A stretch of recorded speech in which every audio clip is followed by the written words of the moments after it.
لاہور بار ایسوسی ایشن کے سالانہ انتخابات میں جیتنے والے امیدواروں کے حامیوں کی جانب سے شدید فائرنگ کی گئی اور جس سے سول سیکریٹریٹ کا پورا علاقہ لرز اٹھا۔ سرعام ہوائی فائرنگ سے علاقے میں شدید خوف و ہراس بھی پھیل گیا، جبکہ نومنتخب صدر ملک سرود نے فائرنگ کا نوٹس لیتے ہوئے ذمہ داروں کے خلاف مقدمہ درج کروانے کا بڑا اعلان کر دیا۔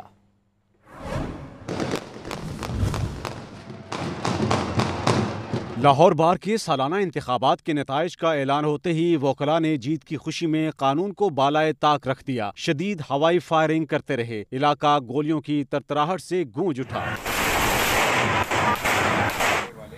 قانون نافذ کرنے والے اداروں کے اہلکاروں کے ساتھ، اور جو کہ یعنی وردی میں آپ یہ دیکھیں، وردی میں، اور یہ بھی ذہن میں رکھیں کہ یہ کوئی سپاہی یا وہ حوالدار نہیں ہے، یہ ASI ہے جو FIR لکھنے کا مجاز ہے۔ اس کی کٹی ہوئی FIR سے پریزیڈنٹ بھی پھانسی لگ چکا ہے۔ یہ وہ بندہ ہے جس کا یہ اشر ہو رہا ہے، اور یہ اس کے جو حال ہوئے، کپڑے پھٹے ہوئے ایک دوسرے کے، مار کھا کے بیچارے کے، اس کی نیم پلیٹ دیکھیں۔ پتہ ہے کیا بات یہ ہے کہ معاشرے میں لاہور کے پنجاب انسٹیٹیوٹ آف کارڈیالوجی میں وکلاء کی غنڈہ گردی، اسپتال کو میدان جنگ بنا دیا۔ مشتعل وکلاء گیٹ کھلوا کر ہسپتال میں داخل ہو گئے، اسپتال میں کھڑی گاڑیوں اور ایمرجنسی وارڈز کے شیشے توڑ دیے۔ وکلاء کی ہلڑ بازی سے مریضوں اور ان کے تیمارداروں میں خوف و ہراس پھیل گیا، ڈرپ لگے مریض اسپتال سے باہر آ گئے۔ وکلاء کا جج محمد وسیم سے کمرہ عدالت میں وکلاء نے بدتمیزی کی اور فائلیں چھین لی۔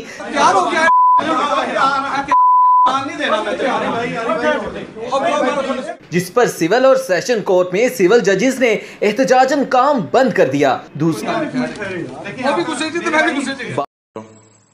وعلیکم السلام، جی حسن صاحب بات کریں؟ جی بول رہا ہوں۔ کیا حال ہے آپ کے؟ ٹھیک ہے سر، خیریت سے ہیں؟ جی ٹھیک ٹھاک الحمدللہ۔ اچھا، آپ حاجی صاحب کے بیٹے نا، حاجی نواز صاحب کے؟ جی اچھا، میں ان کے ساتھ میرا اچھا تعلق رہا تھا جی، وہ مجھے بھی جانتے ہیں، حاجی سیف اللہ بنگی صاحب کو بھی جانتے ہوں گے، زبیر بنگی، زبیر شوکت بنگی سر۔ جی بالکل، میں ان کے ساتھ ہی ہوتا نا، ان کا جو تیسرے اسٹیج گیسٹ ہاؤس ہے۔ اچھا، اور کیسے ہیں آپ؟ ٹھیک ہیں جی ٹھیک ٹھاک الحمدللہ۔ اچھا، مجھے کال کرنے کی ضرورت پڑی اصل میں، آپ کے پاس کوئی ایک میڈ آپ نے رکھی تھی شاید، کوئی لورنا؟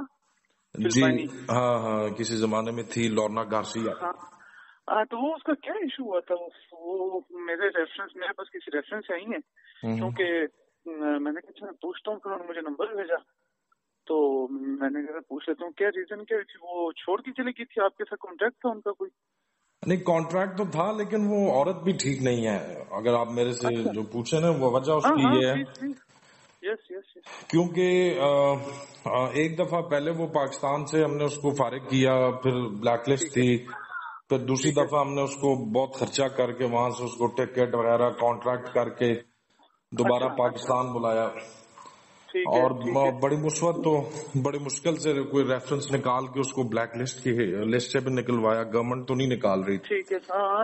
اور پھر وہ 2-3-4 مہینے رہی اور پھر دوڑ گئی۔ اس کا کوئی افریقن کو بوائے فرینڈ تھا، پتہ نہیں اس کے چکروں میں پھر دوڑ گئی، اور پھر میں نے جو اس کو موبائل لے کے دیا تھا میری بیگم کی، کوئی سن گلاسز وغیرہ اس نے کوئی چوری کی۔ اچھا، تو وہ بیگم نے پھر اس کی تلاشی لی تو وہ مل گئی۔ اس کے بعد وہ اس کا موبائل جب چیک کیا تو اس میں اس کی برہنہ تصویریں تھیں جو وہ ایک دوسرے کو آگے پیچھے بھیجتی رہتی تھی۔ اچھا، تو وہ پھر وہ ان کے کیریکٹر اوور آل جو ہوتے ہیں نا، یہ فلپینا، ان کے کیریکٹر بہت خراب ہوتے ہیں۔ نو ڈاؤٹ، ٹھیک ہے، بالکل ٹھیک ہے۔ تو پھر اس کے بعد پھر میں نے اس کو رکھنا مناسب نہیں سمجھا، کچھ عرصے بعد وہ چلی گئی، تو پھر وہ اپنا شکر کیا کہ وہ گھر سے نکلی ہے۔ آپ کو پتہ ہے پھر ایسی عورتوں کا انفلوئنس ٹھیک نہیں ہوتا گھروں کے اندر۔ صحیح، ہاں، وہ تو جب ایک چیز ثابت ہو جائے، پکڑی جائے، یا پھر کریکٹر لیس بھی ہو تو پھر تو فائدہ کوئی نہیں۔ اور آپ کو پتہ ہے اپنے گھر کی عورتوں کو سمجھانا مشکل ہوتا ہے، وہ کہتی ہیں یہ وہ امریکن کلچر کی ہلی ہوئی ہے، فلاں ہیں، تو پھر وہ بڑا مشکل ہو جاتا ہے۔ وہ میں نے تو شکر کیا جان چھٹی ہے۔ آپ مجھے وہ زبیر اور شوکت بھائی کا آپ بتا رہے ہیں تو میں تو ریکمینڈ نہیں کروں گا۔ اچھا، چلیں، نہیں، بس وہ ایسا تھا کہ ایک اور ایشو تھا ان کا، میں خیال کوئی پاسپورٹ بھی ادھر تھانے میں پڑا ہوا ہے نا، مارکیٹا میں۔ کس کے پاس ہے پاسپورٹ اس کا؟ میں خیال مارکیٹا تھانے میں۔ ہاں، میرے خیال سے میں نے اس وقت اس کا، کیونکہ یہ کافی 2-3 سال ہو گئے اس بات کو نا، یا زیادہ ہو گیا میرے خیال سے، تو میں نے اس وقت میرے خیال سے مارگلا پولیس اسٹیشن میں دے دیا تھا. اچھا بس وہ چلو ٹھیک ہے. وہ بس میرا خالی یہی کنسرن تھا کہ پوچھ لوں اس کا کیا فیڈ بیک کیا ہے, اس کی کیا وہ ہے کیا نہیں ہے, پھر بجائے اس کے کسی کو ریفر کریں ہم فائدہ نہیں ہے نا, اپنی انسلٹ ہوگی, فائدہ ہی نہیں ہے. نہیں تو صحیح ہے. اصل میں اب یہ کہیں کہ پاسپورٹ اس کا چاہیے, میں چاہتا ہوں چلیں اس کا پاسپورٹ ہی واپس کروا دیں. پاسپورٹ کس کے پاس ہے, کوئی آئیڈیا؟ نہیں کوئی آئیڈیا نہیں. اب اتنا ریکارڈ تو مجھے اب یاد نہیں, لیکن وہ اپنا وہ تھانے میں ہی ہوگا یا انہوں نے ایمبیسی بھیج دیا ہوگا, کوئی نہ کوئی بات تو ہوگی. میں نے اسے کہا تھا اس وقت تھانے سے رابطہ کر لوں. اچھا اچھا اچھا ٹھیک ہے ٹھیک ہے. تو چلیں چلو یہ ہے کہ میں اس کو بتا دوں گا, جو ڈائریکٹ تھانے چلے جائے پری تو بات ہے, ادھر جا کے اپنا. نہیں تو آپ زبیر وغیرہ کے گیسٹ ہاؤس میں کیا کام کرتے ہیں؟ میں بھی وہاں پہ اپنا ٹریول ایجنسی ہے میرے پاس. اکٹھے 8 سال سے ہیں جی تقریباً. میں بھی کوارٹ میں ہوں, وہ بھی کوارٹ میں. تو سارا ان کا جتنا بھی مطلب آگے کہہ لیں جو ہے لک آفٹر کام کے حوالے سے بھی ساری بات میں دیکھتا ہوں, اور بس بھائیوں کی طرح جی. میرے پاس سارا ٹریول اینڈ ٹورزم ہے اوپر فرسٹ فلور میں نا, جو گیسٹ ہاؤس ہے نا ہمارا, اسی کے اندر میرا آفس ہے. اور ٹورزم کا, اوورسیز کا, ٹکٹنگ, وزٹ ویزا ہو گیا, ہوٹل بکنگ ہو گئی, گروپس ارینجمنٹس ہو گئے. تو اصل میں ان کے کام آتے ہیں میرے پاس. یعنی فلپائنی چائنیز کا لاسٹ فیڈ بیک کا کانٹیکٹ تھا میرے پاس نا. یہ ویزا ایکسٹینشن نہیں ہوتا, پاکستانی ویزا ایکسٹینشن, یہ میں کروا کے دے رہا تھا نا ان کو, چائنیز کانٹیکٹ کو جتنے. تو اس میں یہ فلپائنی بھی بالکل میرے پاس آتے رہتے تھے ڈفرینٹ ریفرنس سے. تو ابھی اصل میں جو ان کی پرانی وہ ایک کیا کہتے ہیں میرے جو لسٹ میں تھی, جو جن کے ایکسٹینشن میں نے کروائی ہیں, انہوں نے مجھے کال کی کل رات کو. نہیں اصل میں ان کا ایک اور بھی رولا نا, یہ ایجنسی جو ان کی بڑی کرپٹ ہو گئی ہیں. میں نے کبھی ایجنسی پہ کیس بھی کیا ہوا کورٹ میں. اچھا اچھا اچھا اچھا, مطلب کس حوالے سے؟ یہ کیا پیسے لے کے بھاگ جاتی ہیں, کہتی ہیں منسٹری میں ہم نے کیس دیا ہوا ہے, وہ پروسیس نہیں ہو رہا. میں نے منسٹری فون کیا, انہوں نے کہا کوئی کیس نہیں پروسیس ہو رہا, پیسے کھا رہی ہیں بیٹھ کے. ہاں یہ بات ہے, یہ بات ٹھیک ہے آپ کی. یہ ابھی نواز حسن بھائی ٹرسٹ تو کسی بھی نہیں کیا جا سکتا نا, ایون وہ چائنیز ہے. نہیں صحیح بات ہے, یہ پاکستانی ہے. نہیں وہ بس ہماری گورنمنٹ کی کمزوری ہے نا, ایسے آپریشن ان کو کرنے نہیں دینے چاہیے پاکستان. ابھی آپ کو پتا ہے کہ پچھلے سال حالانکہ ایجنسیز نے کتنے این جی اوز بند کر دی تھی لاسٹ, جب یہ اس کے دور میں یہ جو تھے کیا نام ہے نون لیگ کے جو تھے.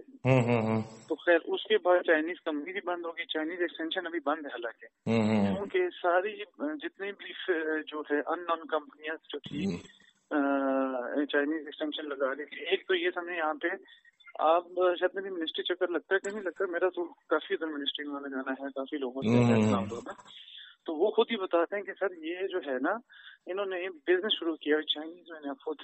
چائنیز لیڈیز گھستی ہیں منسٹری جاتی ہیں, پاسپورٹ آفس جاتی ہیں, وہاں پہ ان کے لنکس بنے ہیں پراپر, اور لوگوں سے 8,000 10,000 روپے فی پاسپورٹ, 15,000 روپے فی پاسپورٹ پاکستانی ایکسٹینشن کا لے رہے ہیں. تو خیر ہاں, تو اور کیا, یہ فلپائنی بھی سیم اسی طرح, ان میں بھی کافی لوگ گھسے ہیں بیچ میں, جو کہ ویزا ایکسٹینشن سے ریلیٹڈ کافی انہوں نے بزنس کیا جا رہا ہے. لیکن اب جب سے سختی ہوئی ہے 1.5 سال 2 سال پہلے, تو یہ چیزیں بہت زیادہ ٹف ہو گئی ہیں. اب نہیں ملتا, اب نہیں ہوتی. مطلب اب جب تک لیگل ویریفیکیشن ایجنسی نہیں کرے گی نا, اس کی جو امپلائر ہے اور ایون جو لائک جو جس بھی کنٹری سے وہ تعلق رکھتا ہے, نہیں یہ جو ویریفیکیشن ہے یہ اسپیشل برانچ والے آئی بی والے پہلے بھی کرتے تھے. ہاں اچھا, پھر بھی بس ان کو اپروو کرتے تھے. بس وہی بات ہے نا, ہماری جو بات ہے نا یہاں پہ, بس قائد اعظم کا نام ہے.